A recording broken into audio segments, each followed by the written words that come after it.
Welcome everyone. This is my Hayden mango tree. It's a grafted tree here in South Georgia.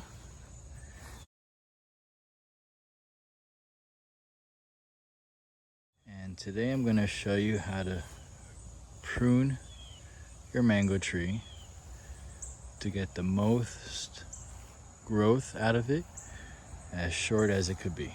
This tree right here is about 6 foot high, and let's get into this.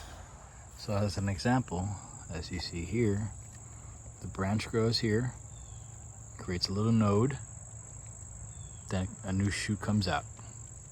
That shoot you're going to want to cut.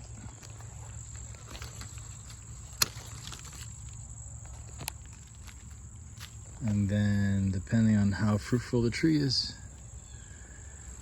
once you make that cut, as you see here, new branches grow in its place.